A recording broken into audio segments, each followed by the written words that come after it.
ko gusaba umukuru wa sendika Sinapesi abandi bita Sinavs avuga ko aharanira agateka k'abakozi kandi ariko akorera inyungu z'abakoresha bo mu gisata cy'amagara y'abantu ariko abangamira inyungu z'abakozi yategerezwa kurwanira ari uburenganzira bwo gusiga icyeyi bagenzi we akabikora kwiza hose ubutumwa buhushanye n'akarangamutima k'abakozi mu gisata cy'amagara y'abantu n'imibano muri rusange.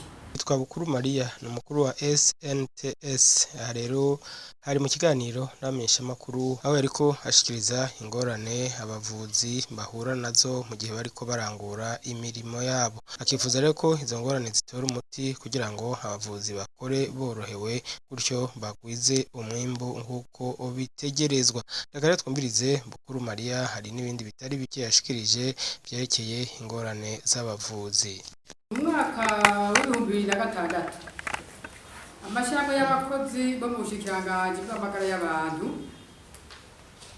SNTS yemewe n'amategeko yaragiranye ibiganiro na leta byo kugarukira agateka k'umwuga w'ubuvuzi hisunzwe ibice bibiri.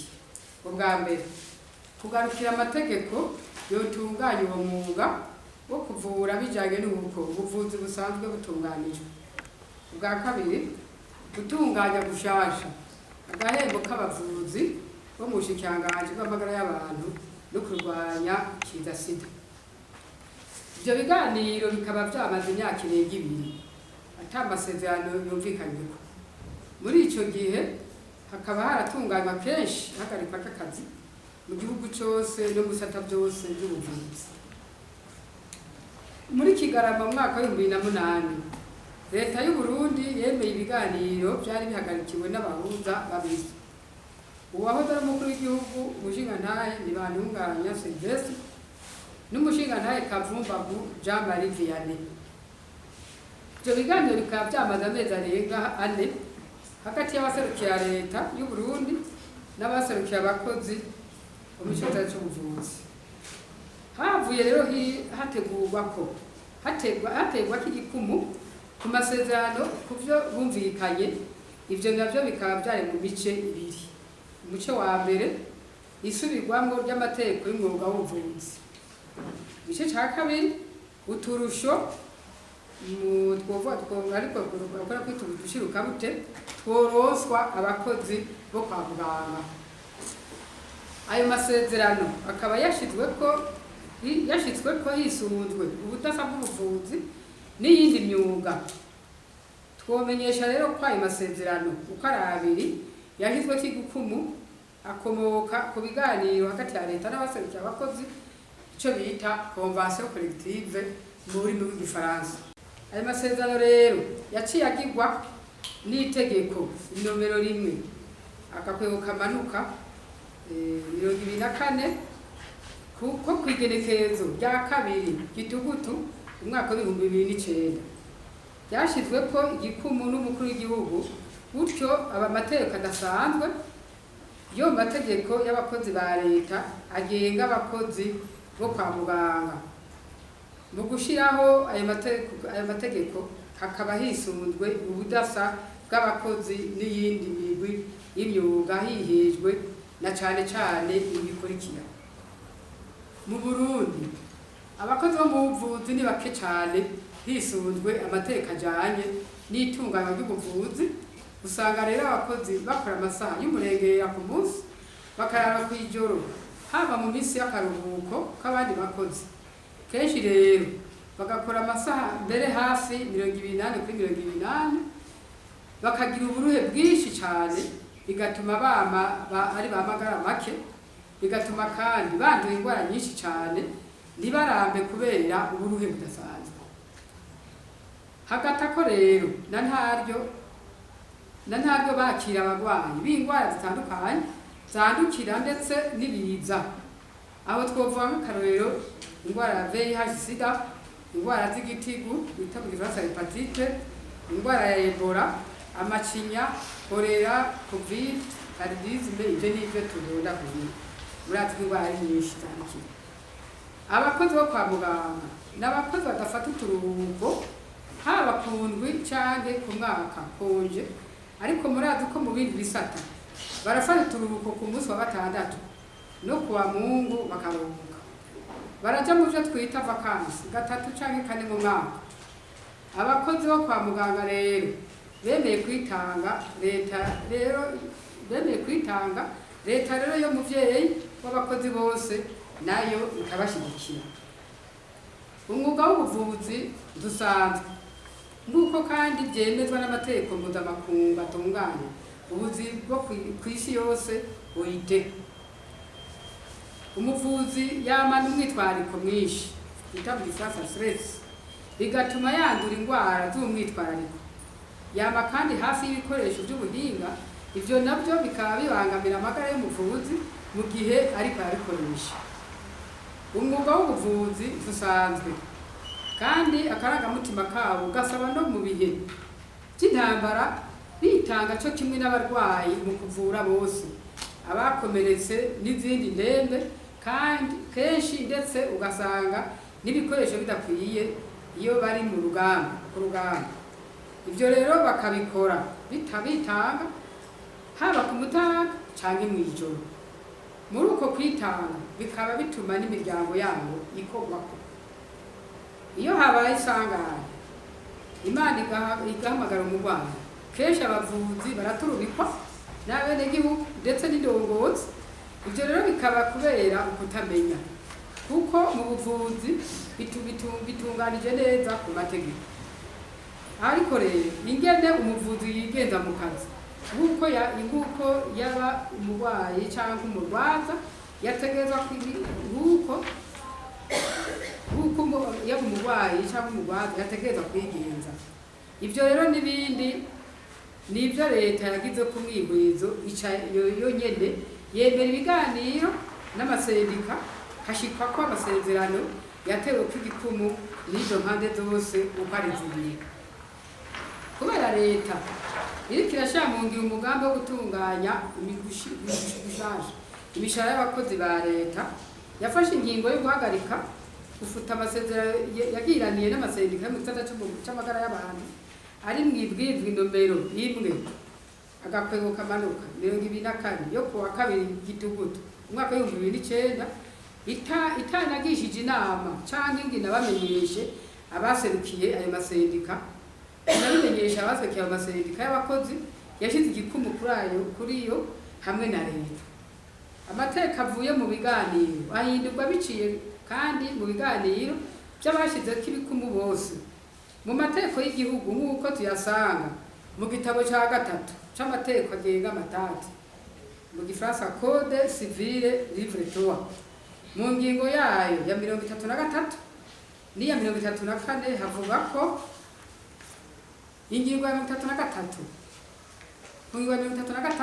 ivyumvikanywe ko hisunzwe amategeko biba bibaye itegeko yabo bigenga, kandi ntibishobora guhagarikwa hatabaye umwumvikano hagati y'abavyumvikanye. Mu ngingo ya 34 bavuga bati amasezerano ategeka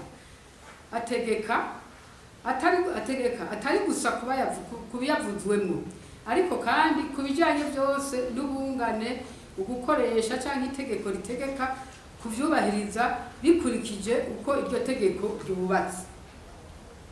Tumaze kubona ko leta yabandanije intambuko zo gufuta burundu ibyiza byavuzwe aho hejuru hatisunzwe igitabo cy'amategeko agenga amatati, twarituye umugwi w'igihugu ujeje ibiganiro ku kazi, ariyo twita mu gifaransa Comité national social mu mvunyafunyo CNDS.